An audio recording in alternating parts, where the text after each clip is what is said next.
Thursday, the 16th of November 2017, 5:12 p.m. Article Romana, Rubeo and Ramzy. Baroud by Romana, Rubeo and Ramzy. Baroud. A proposed law at the Italian parliament is set to punish the boycott of Israel. In the past, such an initiative would have been unthinkable. Alas, Italy, a country that had historic sympathies with the Palestinian cause, has shifted its politics in a dramatic way in recent years. Most surprisingly, though, the left is as implicated as the right in the rush to please Israel, at the expense of Palestinian rights. The sad reality is this: Italy is moving to the Israeli camp.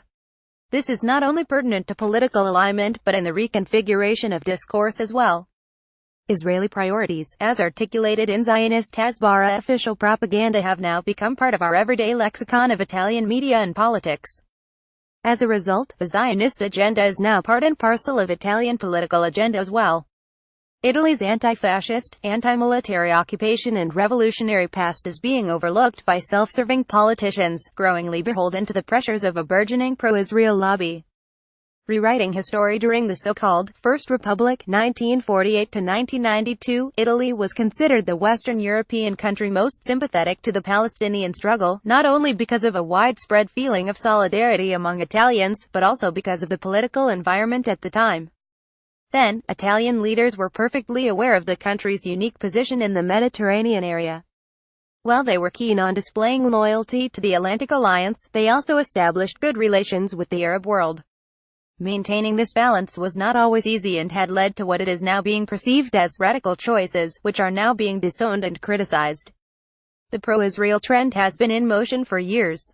In a famous interview with the Israeli newspaper Yediot Ahronoth in 2008, former Italian President Francesco Cossiga declared, "Dear Italian Jews, we sold you out." Cossiga was referring to the so-called Lodo Moro, an unofficial agreement, which was allegedly signed in the 1970s by Italian Prime Minister Aldo Moro and the leaders of the Popular Front for the Liberation of Palestine (PLFP). Its understanding supposedly allowed the Palestinian group to coordinate its actions throughout the Italian territory, in exchange for the PLFP keeping Italy out of its field of operation. The Lodo Moro is often used in Israeli Hasbara to highlight Italy's supposed failures in the past, and to continue associating Palestinians with terrorism. In the interview, Cossiga went further, blaming the Palestinian group for the Bologna massacre, a terrorist bombing which devastated Bologna railway station in 1980, killing 85 people. Cossiga's words may have pleased Israel, but were baseless. The attack then was the work of an Italian neo-fascist organization. Unfortunately, the nonsensical allegations were not isolated. The example is representative of the general change of attitude towards Palestine and Israel, one that is largely predicated on rewriting history. Then and now, in 1974, the Italian government advocated for Palestinian leader Yasser Arafat's participation in the United Nations General Assembly. In 1980, it committed to the EEC Declaration of Venice, which recognized the Palestinian right to self-determination, and, expectedly strongly opposed by Israel and the U.S. Throughout the 1980s, the attitude of Italian government was openly pro-Palestinian, which often led to foreign policy clashes with Israel and its American benefactors, especially during the so-called crisis of Sigonella in 1985. During a speech at the Italian parliament, Socialist Prime Minister Bettino Craxi went as far as defending the Palestinian right to armed struggle. In 1982, the Italian President Sandro Pertini talked at length about the horror of the Sabra and Shatila massacre in his traditional end-of-the-year address to the nation. While center-left political forces supported Palestine to keep good relations with Arab countries, left-wing parties were mainly motivated by the anti-imperialist struggle, which then resonated within Italian intellectual circles. But things have changed, as Italy is now living in its post-ideological age, where morality and ideas are flexible, and can be reshaped as needed to confer with political interests. Today, left-wing parties don't feel the need to stand for oppressed nations. They are too beholden to the diktats of globalization, and are thus driven by selfish agendas, which naturally brings them closer to the US and Israel. While neoliberal politics has ravaged much of Europe in recent years, Italy proved that it is not the exception. In October 2016, Italy abstained from the vote on the UNESCO resolution, condemning the Israeli occupation of Palestinian East Jerusalem. Even that half-hearted move angered Israel, promoting the Israeli ambassador to Italy to protest. The Italian Prime Minister moved quickly to reassure Israel. Matteo Renzi spoke harshly of UNESCO's proposal. It is not possible to continue with these resolutions at the UN and UNESCO that aim to attack Israel, he said. 1 year earlier, Ramzy had officially reaffirmed Italy's commitment to Israel in the Israeli Knesset, declaring, "Supporters of stupid boycotts betray their own future." During his inaugural speech, Italy's current president Sergio Mattarella addressed the menace of international terrorism by mentioning the attack in front of the Great Synagogue in Rome, in 1982. His words deeply touched Italian Jews, according to the right-wing Israeli newspaper The Jerusalem Post.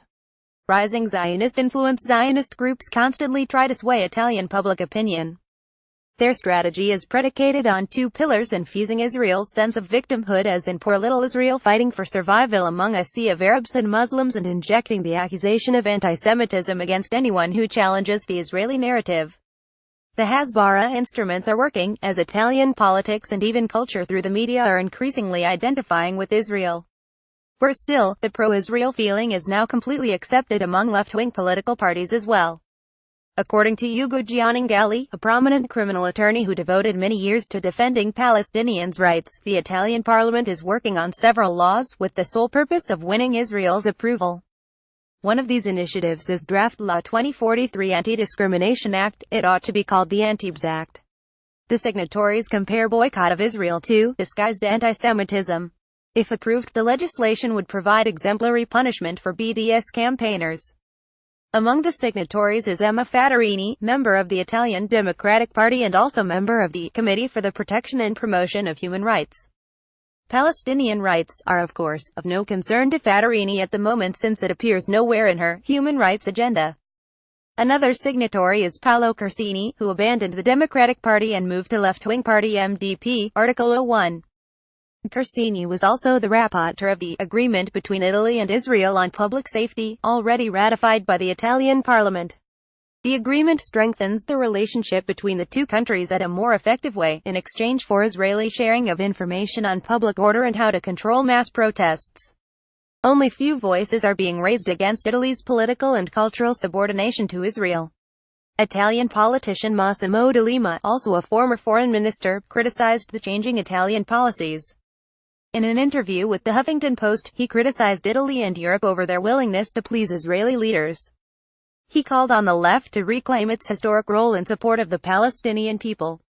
There is a lesson here for activists and progressive politicians that can be learned from the Italian experience. Solidarity with Palestine starts at home, with strongly opposing any efforts aimed at criminalizing BDS, while counteracting Israeli Hasbara that is penetrating every aspect of society on a daily basis.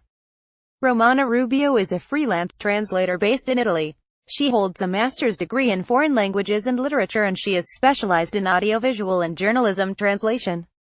An avid reader, her interests include politics and geopolitics. Ramzy Baroud is a journalist, author and editor of Palestine Chronicle. His forthcoming book is The Last Earth, a Palestinian Story, Pluto Press, London. Baroud has a Ph.D. in Palestine Studies from the University of Exeter and is a non-resident scholar at Orphalia Center for Global and International Studies, University of California, Santa Barbara. His website is www.ramzybaroud.net. Copyright Scoop Media.